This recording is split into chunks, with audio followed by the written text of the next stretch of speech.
December 24th, 1968 is a day that is marked in American history forever.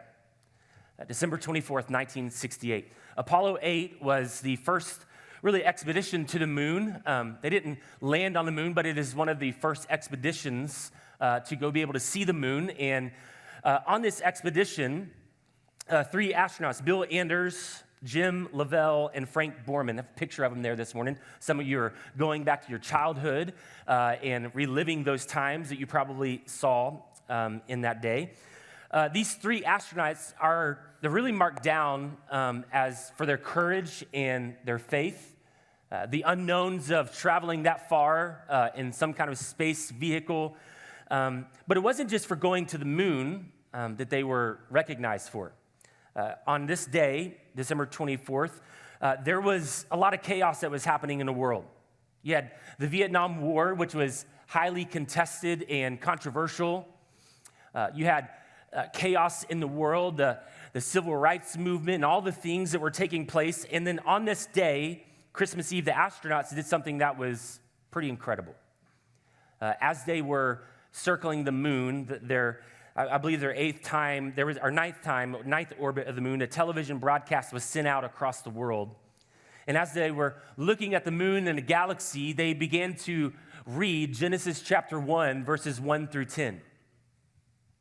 If you've never heard the audio, I encourage you to go to YouTube and look it up. It's fascinating. It's one of those things, it makes you even emotional hearing it when you look all that God had created. They estimate that 1 out of every 4 people in the world were tuned into this broadcast. Approximately 1 billion people heard the message that God was creator of the universe. Now, as it is, not everybody was happy about this process. There was an atheist named Madalyn Murray O'Hair that filed a lawsuit almost immediately because it violated her First Amendment rights to be tortured to hear the words of the Bible. Evidently, and eventually it was thrown out. There's not a topic that I can think of that is more contested among believers and non-believers than the idea of creation. It is one of those topics that I feel inadequate even to talk about. When I think about science, science was one of those subjects that I kind of just made it through. You know what I mean? Anybody else in the room? Yeah? Physics, I enjoyed physics. When you start talking about planets and how far away they are in light years, it was like, I'm done with this. It just didn't compute. Modern science and the biblical creation account have been made to seem like they are incompatible and they are at odds with one another. I do not believe that is the case. They make it seem like they're at odds with each other, that they're irreconcilable. And so today what we're going to do is as we talk through the Apostles' Creed and line by line work through this, we're talking about God being creator of heaven and earth. Genesis chapter 1, verses 1 through 10, we're going to read the passage that these three astronauts read live on that telecast. I'm reading out of the ESV version. It'll be on the screen if you have a different translation. It says this: In the beginning, God created the heavens and the earth. The earth was without form and void, and darkness was over the face of the deep. And the Spirit of God was hovering over the face of the waters, and God said, "Let there be light," and there was light. And God saw that the light was good, and God separated the light from the darkness. God called the light day, and the darkness he called night. And there was evening and there was morning the first day. And God said, "Let there be an expanse in the midst of the waters, and let it separate the waters from the waters." And God made the expanse and separated the waters that were under the expanse from the waters that were above the expanse, and it was so. Verse 8, and God called the expanse heaven, and there was evening and morning on the second day. And God said, "Let the waters under the heavens be gathered together in one place, and let dry land appear," and it was so. God called the dry land earth, and the waters were gathered together, he called seas, and God saw that it was good. We're going to stop there. There's a lot more in Genesis chapter 1, but the creation account in Genesis is one of the most famous and popular accounts in the scriptures. Where's my Sunday school children at in the room? Where are you at? Do you remember the felt board stories? Anybody? You remember that? that your teacher probably cut off Adam's head and put it up on the felt board. It's pretty popular. It's one of those stories that even people that are not followers of Jesus have known and studied. And this creed, it kind of feels like, okay, if we're going to talk about this creed and what's essential and what's important and what were the teaching of the apostles, why would God being creator of heaven and earth be that vital? Is it really essential? And I would say yes. It is vital for us to know who is the creator of the universe. Here's my main idea this morning if you're taking notes. The Bible is not a science textbook, but it is our source for a theology of creation. The Bible is not a science textbook, but it is our source for a theology of creation. And I would venture to say for most of us in the room, we've not more than likely spent a lot of time studying a theology of creation. We have things that we've been taught. We have things that we know. We have things that we've studied. You may have even watched some YouTube videos or read a few books.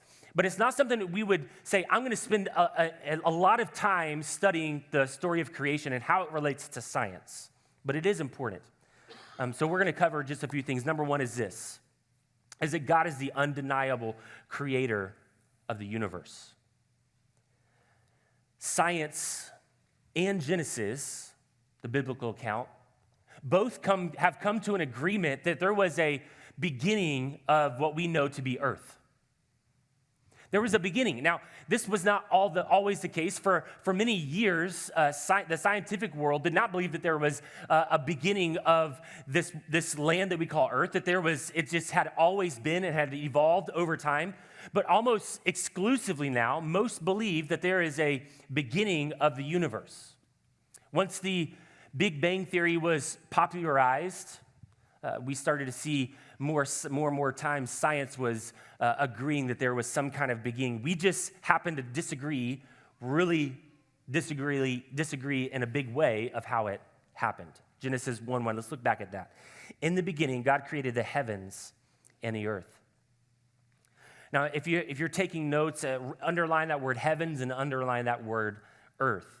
Because when we hear this, what happens is we automatically go to, when we hear this word heavens, we think, okay, it's this faraway place where there are streets of gold and pearly gates, and there is every place is a high fence ranch where I could hunt whatever I want, and the ponds are stocked. Like that is the mind, at least that is what I'm dreaming for, of what it looks like in heaven. But the Hebrew, the words are really, they translate as sky and land. The words heaven and earth, sky and land. We really have to think about the ancient world at the time as they're writing about the creator of the universe without the technology and the study and the information that we have today, that they're writing about this creation account. And you think about the sky, it was something that was unsearchable. There was no way for them to be able to experience or explore the idea that somebody would one day land on a moon or have some kind of vehicle that travels all the way to Mars would be, that's unthinkable. That's not even possible or rational. This is the same world where they even tried to build a tower in Babel to try to reach the heavens, to reach God.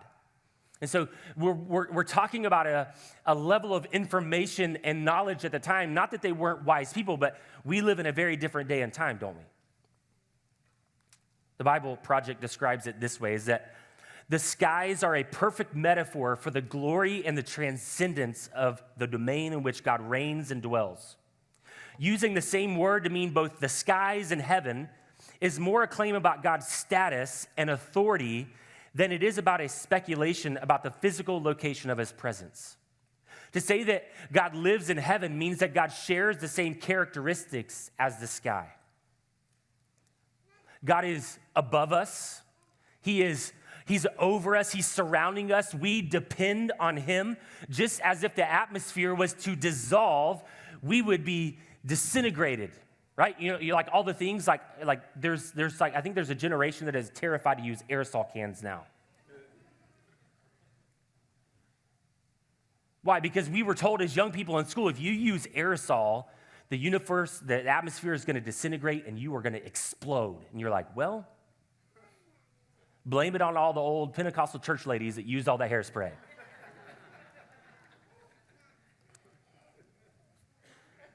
And so it is with God, though, that we depend on him, that he is over us, he is around us, he is all encompassing. So when he says that God created the heavens and the earth, what he is saying literally is God created the sky and everything around it. It's something we can't even fathom and search and know. And God is just like that for us. Genesis chapter 1, verse 2 says it this way, is that the earth was without form and void, and darkness was over the face of the deep, and the Spirit of God was hovering over the waters. I love this description that the writer gives us here because it feels ominous. It almost feels like the beginning of a scary movie, right? You think about, like, in scary movies, it seems like they always start with like a body of water and steam coming off of the water. There's this ominous feel about it, like, ooh, there's something I don't know. And so the earth is without form, it's without void, there's darkness, you have the sea, the Spirit of God hovering over the waters. And I want you to, again, think back to ancient writers who did not have the technology to be able to explore the sea. If you really want to get scared, I want you to go to Google today, this afternoon, and search how much of the ocean has actually been discovered. It will scare you. This is why people don't like the beach, right? I don't know what's in there. It's terrifying. Waters in the ancient world represented chaos. It represented this idea of the uncontrollable, without the ability to be able to travel too far and the technology to have boats built a certain way with motors and certain rudders. And for many of them, it was a matter of life and death when they would go to travel. Think about the Apostle Paul, who was shipwrecked. I mean, it was that difficult. When they would say bye to their families, it was, hey, this may be the last time I see you because this is that important that I go share the gospel. And we're talking the Apostle Paul thousands and thousands of years later, but after this time of the creation account. I don't know if any of you have ever been in rough waters in the sea. Everybody loves cruises, right? Until you get in the rough waters. Anybody use the patches? You live with the patches, right? You're just like, you're putting down every Dramamine that you could imagine. You just everything, like, right? We put ourselves in these situations and we're like, we get mad at the captain like it's his fault. One of my favorite shows used to be Deadliest Catch. You ever see the Bering Sea when it is really roaring? Those people have no brains, right? Like, they're just out there, like, for money. That's it, for money. It's fascinating. What the Bible is telling us here is that God is the one, as he creates this world, it's formless, it's without void, the waters which represent chaos. What the Bible is telling us is that it is God that took all the chaos and brought it into order.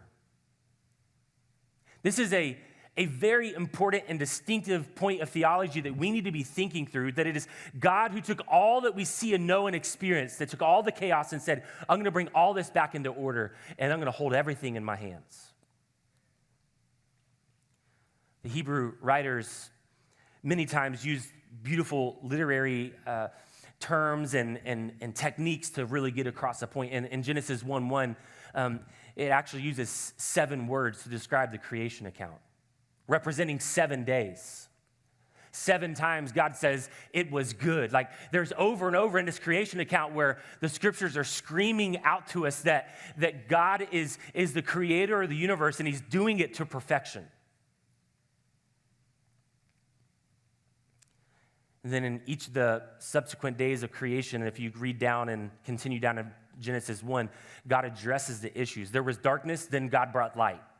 There was a sea, water was over the face of the earth, but God brought forth dry land. There was a deep abyss, and then God gathered the water into certain areas and called them seas and gave it structure and order. And what all of this should do, I'm not trying to give you a science lesson this morning on the world or the universe, but what this should do is give us a sense of comfort and security knowing that we serve the God that put all that we see and know into order, and we can trust in his good plan for us.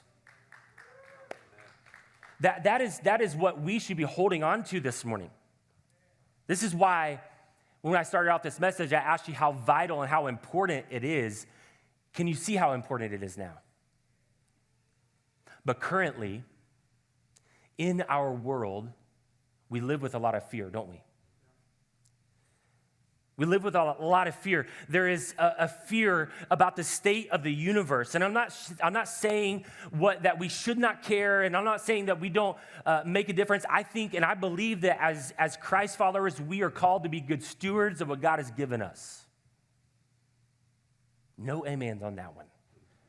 You thought I was going to bring up global warming, weren't you? You're like, I'm not biting.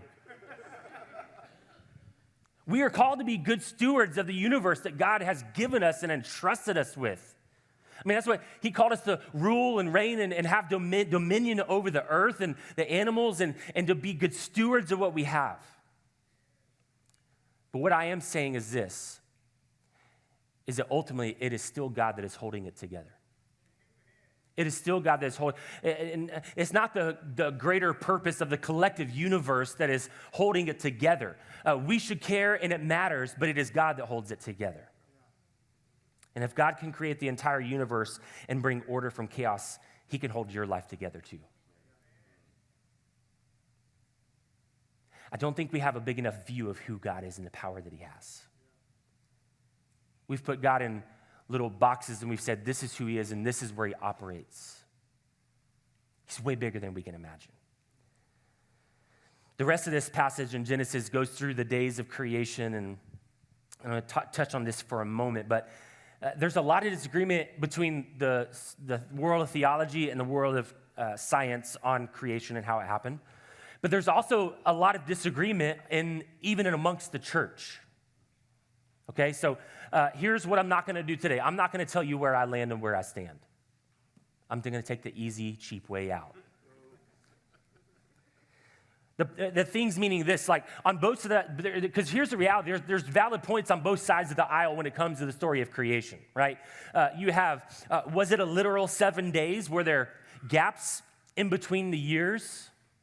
What about the dinosaurs?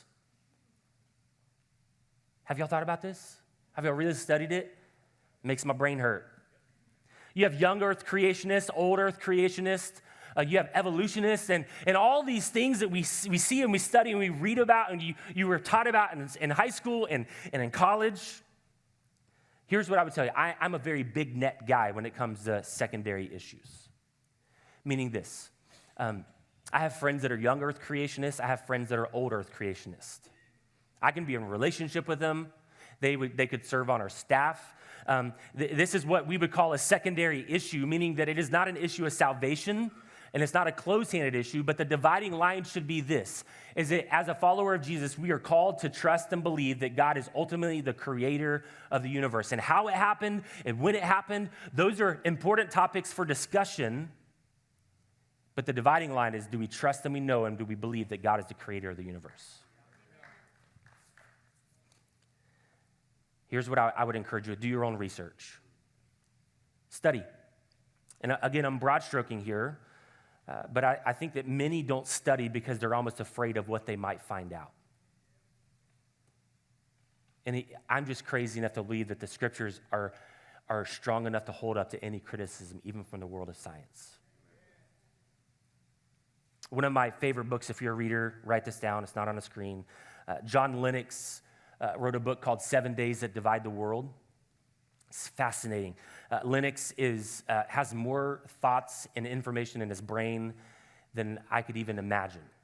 He's a mathematician, a bioethicist, and a Christian apologist. It's a great book to start with. The second point is God is the creator of humanity. God is the creator of humanity. Now, You guys this morning, I'm going to invite you to join the School of Derek's Therapy today, okay? So I want everybody to make sure your feet on the ground. I'm serious, you're going with me here. If you don't, security, would you please look around? Feet on the ground. I want you to close your eyes for a moment. Don't look at me. Close your eyes. I want you to take a deep breath this morning. Take a deep enough breath to feel your diaphragm even expand. Now I want you to feel the energy around you. I'm kidding. Don't do that. No, don't do that. That was a joke. I'm sorry. I shouldn't have done that. How many times do you even think about, sorry. If you've ever been to therapy or anything, you know, like some of this stuff gets a little bit weird. You're like, do you feel the aura? No, I don't. I'm about to start speaking in tongues, though, if you keep doing this stuff.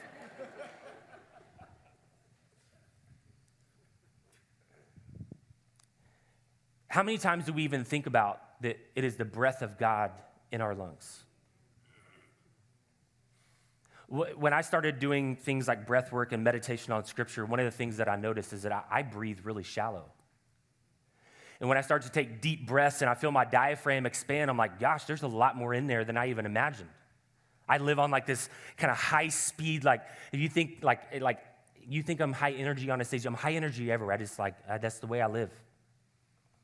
And so I noticed those things about even my breath. How much do we even think about that is the breath of God, that is a gift of God, that is even in our lungs, that we don't even have to think about, that we are breathing in and out the very breath of God. We sing about it, but do we meditate on it? When's the last time you just sat in your room and thought, Lord, thank you for the gift and the ability to just breathe this morning? It's hard to me. It's hard to see the complexities of the human body and not see intelligent design. And when I say intelligent design, I'm saying designed by a creator. 11 different organ systems that are working in unison together when properly healthy, that are functioning, and you don't even have to think about it. You just wake up and your mind is telling you things at a pace that like our brains, it feels like, I can't even imagine how fast these things are taking place. It just works. This is not going to be on the screen, but Jacob Rhodes said this. He says, the human body contains a variety of complex systems and organs that together allow us to breathe involuntarily. Our hearts beat autonomously, pumping blood throughout our circulatory system. Our brain and nervous system are more powerful and complex than any computer made by man. And yet, one of the most impressive organs in the human body and a sure sign for design is the human eye. The anatomy and inner machinations of the eye's functions are extremely complicated and require a vast system of chemical reactions and interaction with the nervous system in order to produce the spectrum of color we see and how we perceive the world around us. More specifically, it is even more astounding at how our brain works in tandem with our eyes in order for humans to comprehend the information that our eyes gather. I am far from a scientist. I'm far from a biologist. I'm far from any of those things. But one thing that I do know is this, is that the human body is the single most complex organism that is living in this world. And it was designed by God. Genesis chapter 2, verse 7 says it this way. Then the Lord God formed the man out of the dust from the ground and breathed into his nostrils the breath of life. And the man became a living creature. This is the very breath of God breathed into humanity. Now, we as followers of Jesus, we have really two options. You can believe that the complexities of the human body are happenstance of a scientific event that happened millions of years ago, or you can believe that is the design of an intimate creator that wants to know and be involved with his creation. Those are the options that we have. I want to show you a picture this morning. Michelangelo painted this picture of Adam, and one of the most beautiful pictures of the world. And if you could not be junior high kids right now, that would be fantastic. I say it because you're thinking it, all right? But the picture in the painting is that God is taking his finger and putting his fingerprint on Adam. This is the creator of the universe that says, this is my creation.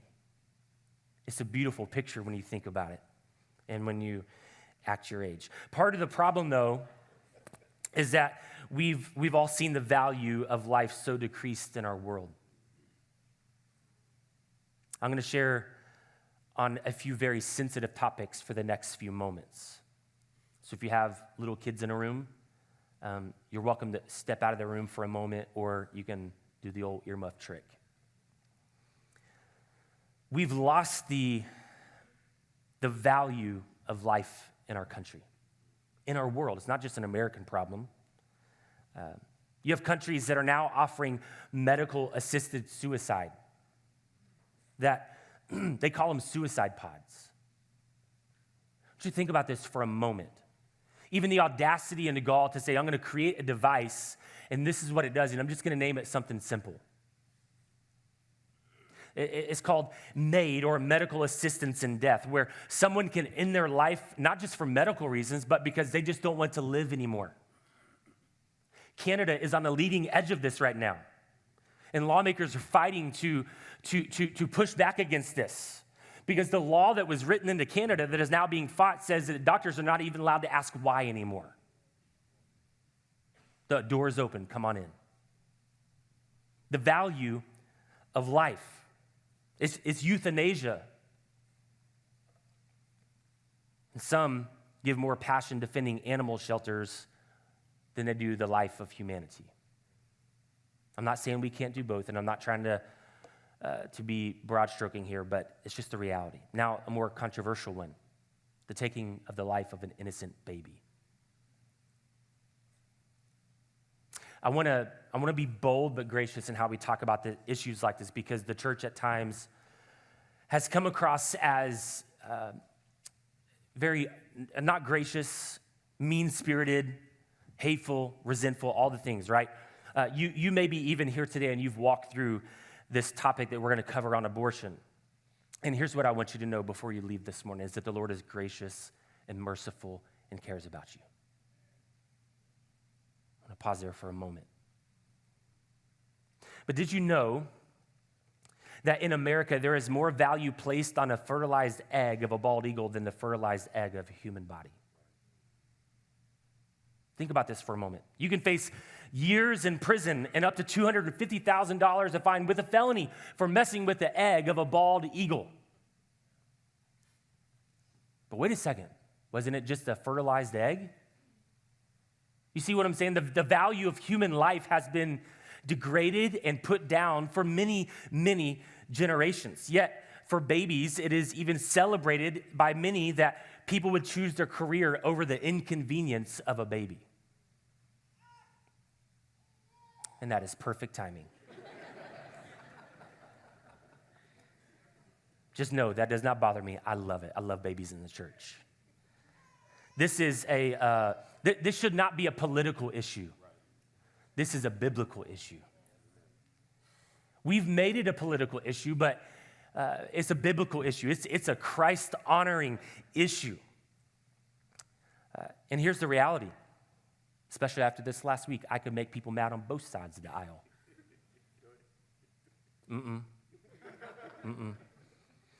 All I will say is this. We need to be consistent in our views, not just with our political party. We need to be consistent. It's disappointing, isn't it? I've never sent a political person an email, but I want to. A really mean one. Mean words. Over the last few years, they've stopped reporting the actual numbers of things like abortion. 2020 was one of the last years in the U.S. that they counted it. And in that year, there was an estimated 930,000 abortions in the U.S. That is 1 million beautiful babies. It's heartbreaking. It's not reproductive justice. It's evil. is selfishness. It's heart. It should break us to our core. Psalm 139, verse 13 and 14 says this, "For you formed me in my inward parts. You knitted me together in my mother's womb." This is David writing to the creator of the universe. "I praise you, for I am fearfully and wonderfully made. Wonderful are your works. My soul knows it very well." All the complexities of human body are knitted together by the hand of God. And each and every human in this world carries what we call the imago Dei, the image of God inside of them. It is the picture of the Creator touching his creation, saying, "You belong to me." It is his intelligent design that created all that we experience in this thing we call the body. And when we lose the sense of God's design in humanity, we lose the value of it. Again, this is a biblical issue, not a political issue. Number 3, God is the sustainer of his creation.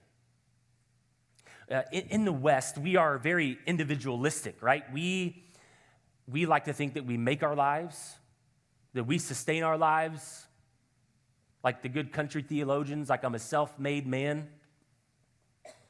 That's the idea that we live with many times, and I just want to tell you that is a load of poo. Because we are not self-sufficient. We are not the sustainers of our own life. The honest truth is we are way less sustainable than we like to think that we are. It doesn't take very long to see it either. Just give you a little reminder here.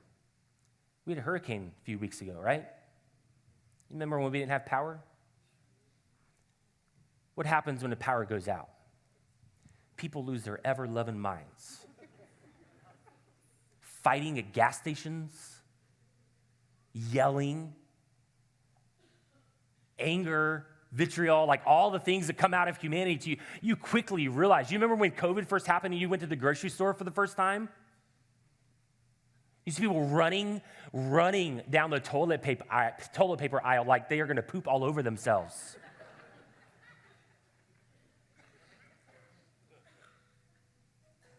All it takes is no power for about 7 or 8 days, and all of a sudden you can quickly see how not in control of our lives that we were all. Because God forbid that we don't have power. God forbid that we can't make a phone call. And God forbid that we can't get on social media to let the world know of how horrible our life is.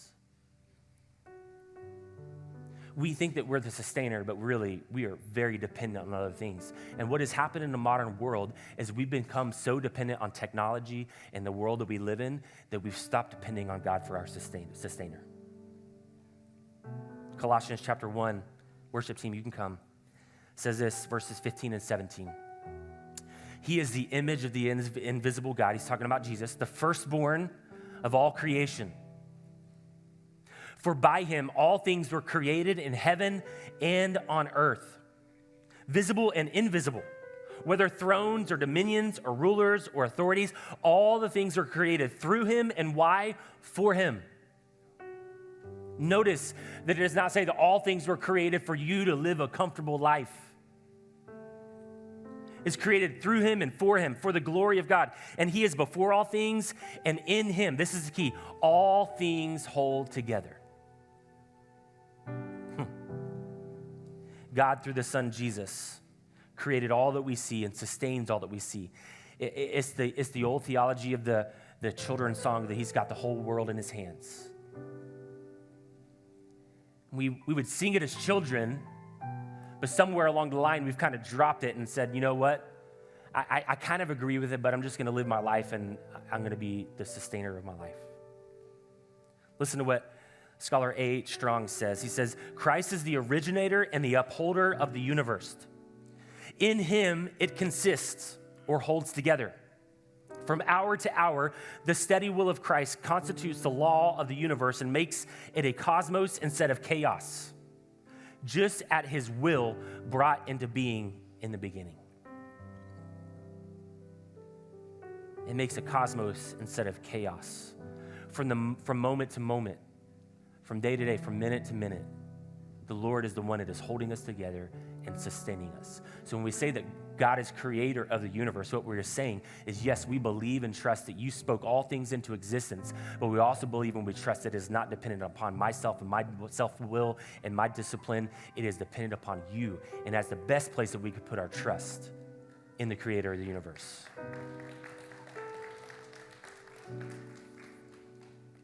Just bow your heads with me just for a moment.